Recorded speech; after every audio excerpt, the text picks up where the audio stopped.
Hi friends, ನಮಸ್ತೆ ಎಲ್ಲರಿಗೂ. ಸ್ವಾತೀಸ್ kitchen ಚಾನಲಿಗೆ ಸ್ವಾಗತ. ಇವತ್ತು ನಾವು ಸಾಬಕ್ಕಿ ಪಾಯಸ ಹೇಗೆ ಮಾಡ್ಕೊಳ್ಳೋದು ಅಂತ ನೋಡ್ಕೊಂಬರುವ. ಇದೊಂದು ಈಸಿಯಾಗಿರುವಂತಹ ಪಾಯಸ. ಟ್ರೈ ಮಾಡಿ ಒಮ್ಮೆ. ಪ್ಯಾನ್ ಬಿಸಿ ಆದಮೇಲೆ ತುಪ್ಪ ಹಾಕಿ ಅದಕ್ಕೆ ದ್ರಾಕ್ಷಿ ಗೋಡಂಬಿ ಹಾಕಿ ಚೆನ್ನಾಗಿ ಫ್ರೈ ಮಾಡಿಕೊಳ್ಬೇಕು. ಫ್ರೈ ಆದ ಗೋಡಂಬಿ ದ್ರಾಕ್ಷಿಯನ್ನು ಒಂದು ತಟ್ಟೆಯಲ್ಲಿ ತೆಗೆದಿಟ್ಕೊಳ್ಬೇಕು. ಒಂದು ಕಡೆಯಲ್ಲಿ ಸಾಬಕ್ಕಿಯನ್ನು ನಾವು ತೆಳು ಹಾಲಿನಲ್ಲಿ 1 ಗಂಟೆಗಳ ಕಾಲ ನೆನೆಸಿಡಬೇಕು.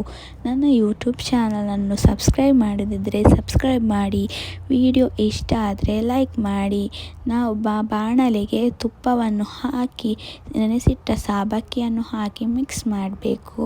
ಆದಮೇಲೆ ನಮ್ಮ ಪಾಯಸಕ್ಕೆ ಎಷ್ಟು ಹಾಲು ಬೇಕು ಅಷ್ಟು ಹಾಲನ್ನು ಹಾಕಿ ಚೆನ್ನಾಗಿ ಮಿಕ್ಸ್ ಮಾಡಿ ಕುದಿಸಬೇಕು. ಕುದಿಸಿ ಆದ ನಂತರ ಗೊತ್ತಿಟ್ಟ ಏಲಕ್ಕಿಯನ್ನು ಹಾಗೆ ಮಿಕ್ಸ್ ಮಾಡಬೇಕು.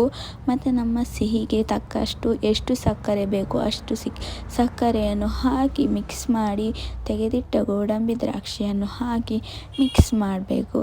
ಆದಮೇಲೆ ಆಯಿತು, ಸಾಬಕ್ಕಿ ಪಾಯಸ. ಒಮ್ಮೆ ಟ್ರೈ ಮಾಡಿ.